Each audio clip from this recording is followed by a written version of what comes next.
हम इसी ऐप को शुरू कर रहे हैं, लेकिन अब हमने क्या करना है, लेआउट हमारे पास आ गया है। अभी तक हम जब इस पे काम करते थे तो हम क्या करते थे, यहाँ पे आके लिखते थे, फॉर एग्जांपल मैं कहता हूँ B1 जो है is equal to find view by ID. इसकी टाइप क्या है, बटन है r.id.b1, ठीक है। और फिर मैंने इस B1 को जब क्लिक करना है तो मैं लिखूंगा B1.set। एक मिनट, ये पहले मैं इंपोर्ट कर लूँ।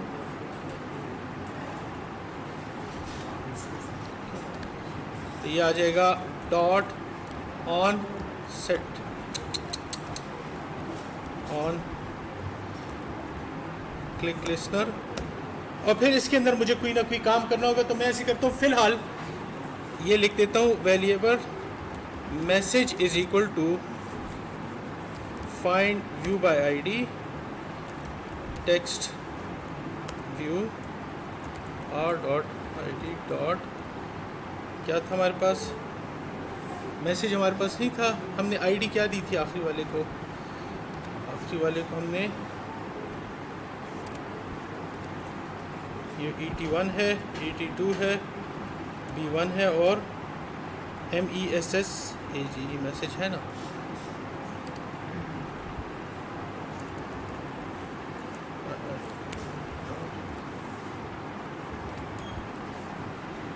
मैसेज हो गया, ठीक है। और हम यहाँ पे करते हैं message dot text is equal to button clicked MESSAG, ठीक है। इसको रन करते हैं। ये हमारा पुराना तरीका था।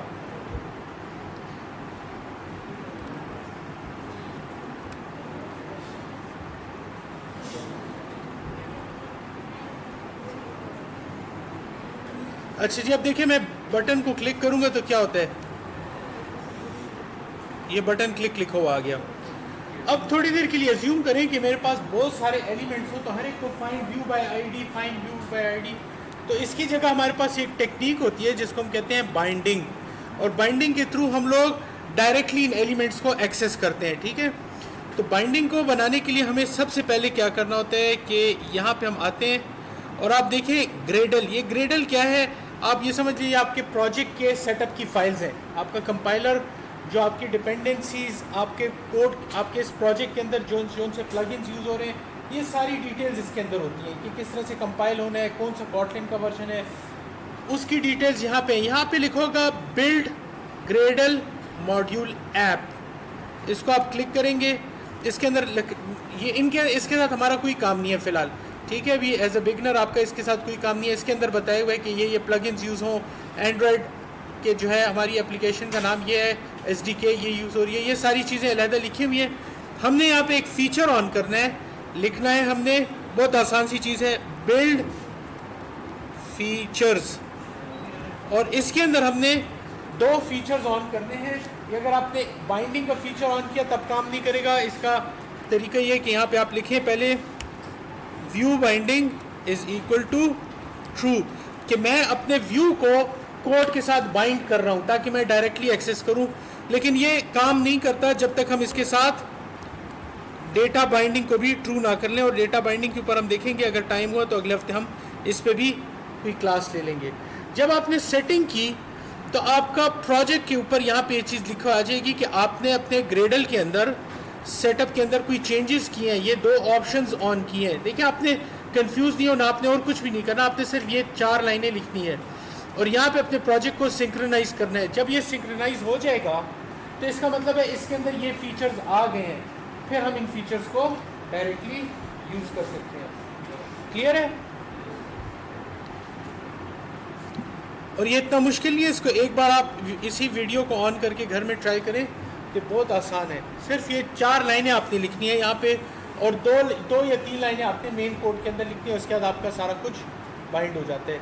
इतना बड़ा कोई वो इसके अंदर वो रॉकेट साइंस नहीं है। अब हम आ जाते हैं, ये सिंक्रोनाइज हो गया, मेन एक्टिविटी में आते हैं, और मेन एक्टिविटी से मैं ये कोड डिलीट करता हूँ और ज़रा सा गौर से थोड़ी देर के लिए समझें कि जो कोड आपको नज़र आ रहा है ये क्या है। हमारे पास इस कोड में एक क्लास हमने बनाई है मेन एक्टिविटी, जो कि इनहेरिट हो रही है ऐप कॉम्पैक्ट एक्टिविटी से। जो मैंने आपको एक्टिविटी लाइफ साइकिल बताया था उसके वो सारे फंक्शंस इधर से इसके अंदर आ रहे हैं, जिसमें एक फंक्शन कौन से ऑन क्रिएट का, जो कि फर्स्ट टाइम ऐप जब बनती है तो उस वक्त वो लॉन्च होता है।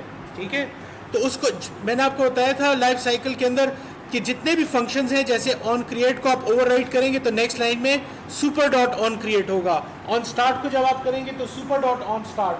ऑन पॉज के साथ सुपर डॉट ऑन पॉज था, तो हर एक के साथ सुपर डॉट सेम नेम आपने कॉल करना होता है।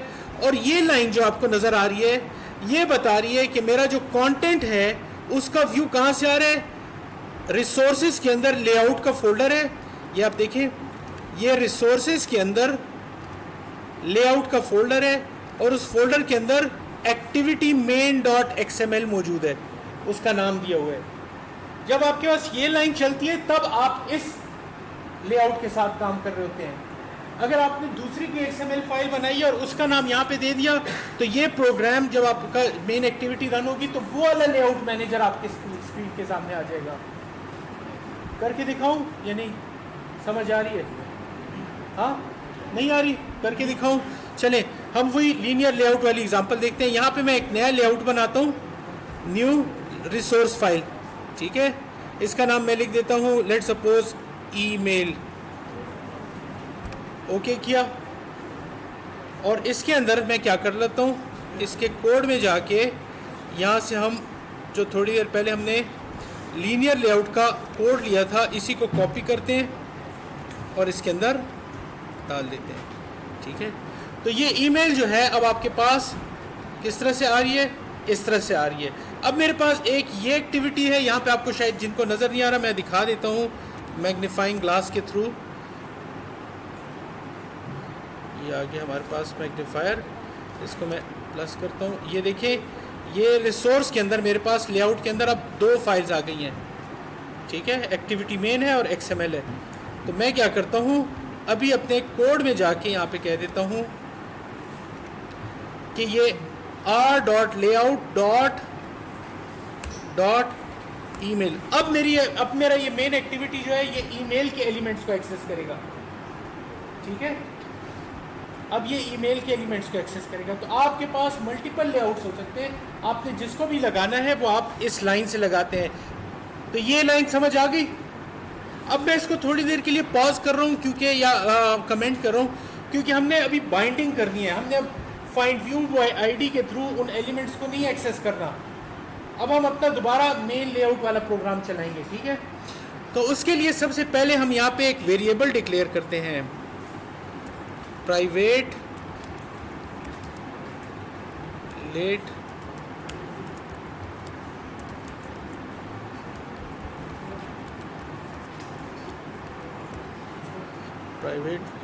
सॉरी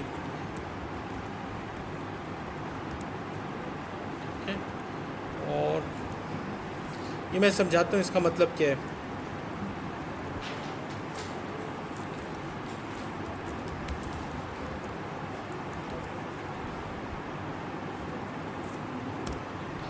अच्छा, थोड़ी देर के लिए इस पोर्शन को छोड़ दें और मैं यहाँ पे लिख देता हूँ x जिसकी टाइप है स्ट्रिंग। इस लाइन को पहले समझें। इस लाइन का मतलब क्या है कि मैं एक प्राइवेट वेरिएबल बनाना चाह रहा हूँ जो कि अब इसको भी थोड़ी देर के लिए भूल जाएं। प्राइवेट वेरिएबल बना रहा हूँ x, उसकी डेटा टाइप क्या है, स्ट्रिंग। प्राइवेट वेरिएबल बना रहा हूँ स्ट्रिंग, उसकी डेटा टाइप है स्ट्रिंग। लेकिन ये जब मैं लिखता हूँ तो इसका मतलब क्या होता है कि मैं एक प्राइवेट वेरिएबल बनाने वाला हूँ लेकिन उसको अभी मैं इनिशियलाइज नहीं करूँगा। इस्तेमाल करने से पहले मैंने इनिशियलाइज करना है, लेट इनिशियलाइज। क्या कर रहा हूँ, लेट इनिशियलाइज, वरना अदरवाइज आपको इनिशियलाइज करना पड़ता है। तो हम इसको लेट इनिशियलाइज करते हैं और चूंकि हम बाइंडिंग कर रहे हैं तो हम इस इधर बाइंडिंग लिख लेते हैं। अदरवाइज आप बाइंडिंग की जगह कोई और वर्ड भी लिख सकते हैं, ये एक वेरिएबल नेम है। लेकिन चूंकि हम बाइंडिंग पे काम करें इसलिए मैंने इसमें बाइंडिंग का लफ्ज़ लिखा है। ठीक है। अब आपको एक दो लाइनें रट्टा करनी होंगी, और इसके अंदर मैंने क्या मिस्टेक किया है, ये चूँकि मैंने इसकी वैल्यू वो करनी है, चेंज करनी है, इसलिए वेरिएबल होगा, वैल नहीं लिखना, ठीक है। अब ये पहला स्टेप हो गया है, आपने वेरिएबल बनाया, लेकिन ये वेरिएबल किस चीज़ को रिप्रेजेंट कर रहा है ये तो मैंने अभी इनिशियलाइज नहीं किया। तो इनिशियलाइज हम इस तरह से करते हैं, इज़ इक्वल टू, इसकी टाइप क्या है, एक्टिविटी मेन बाइंडिंग, तो हम लिखते हैं activity main binding dot inflate, ठीक है। और यहाँ पे मैं लिखता हूँ लेआउट इन्फ्लेटर, कि आप बेसिकली जो आपने पीछे XML फाइल बनाई है उसको इन्फ्लेट आम अल्फाज में हवा भर के आपने एक चीज़ को सामने कर दिया, ठीक है, आपका लेआउट स्क्रीन पे सामने आ जाएगा, ठीक है। आप उसके बाद हम कहेंगे set content view binding dot, क्या होगा, जी मैंने ये चीज़ लिख ली बाइंडिंग डॉट, तो अब देखें इन दोनों लाइनों को देखें, दोनों लाइनें क्या हैं, कंटेंट व्यू कर रही हैं।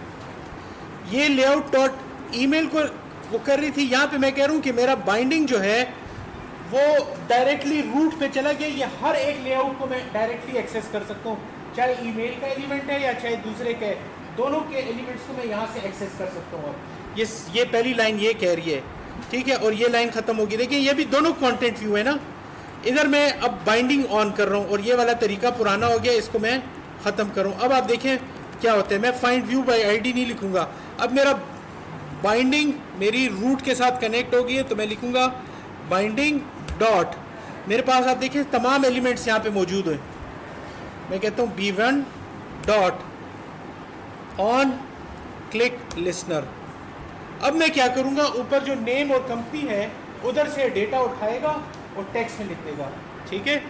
तो हम पहले एक वेरिएबल ले लेते हैं स्ट्रिंग का, बल्कि एक हम टोटल मैसेज ले लेते हैं, MSG is equal to binding dot, पहले एडिट टेक्स्ट 1 से नेम उठाओ डॉट टेक्स्ट, ठीक है, और इसको टू स्ट्रिंग कर दें, ठीक है। ये हमारे पास एक मैसेज आ गया, उसके बाद कॉमा लगा दें, नाम आ गया, उसके बाद कंपनी को हम ऐड कर लेंगे, plus binding dot text dot, तो ये मेरे पास मैसेज लिखा हुआ, मैसेज वेरिएबल के अंदर डायरेक्टली आप देखिए मैं फाइंड व्यू बाय आईडी नहीं कर रहा, मैं डायरेक्टली उन एलिमेंट्स को एक्सेस कर रहा हूँ।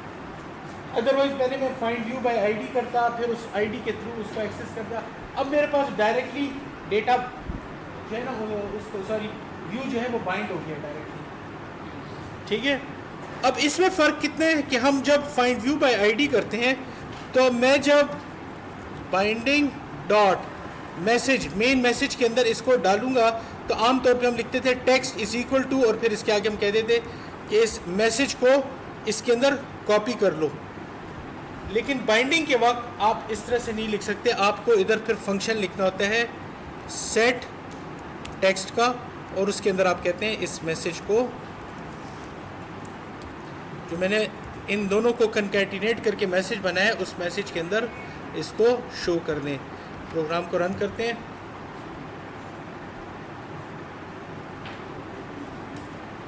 इसको मैं पॉज कर लेता हूँ थोड़ी देर के लिए जब तक आउटपुट नहीं आता। इंस्टॉल हो गया। अब देखिए वो हिंट की वजह से जब मैं यहाँ क्लिक करूँगा तो क्या होगा, डायरेक्ट मैं डेटा लिख सकता हूँ, ठीक है। मैं इधर लिख देता हूँ अपना नाम इमरान, कंपनी का नाम मैं लिख देता हूँ एग्रीकल्चर यूनिवर्सिटी, बटन को मैंने क्लिक किया इमरान एग्रीकल्चर यूनिवर्सिटी, तो वही काम मैंने अब बाइंडिंग के थ्रू कर दिया है। क्लियर है, डायरेक्टली इनको एक्सेस करके। Any questions? चलें यहाँ पे ये टॉपिक ख़त्म हुआ।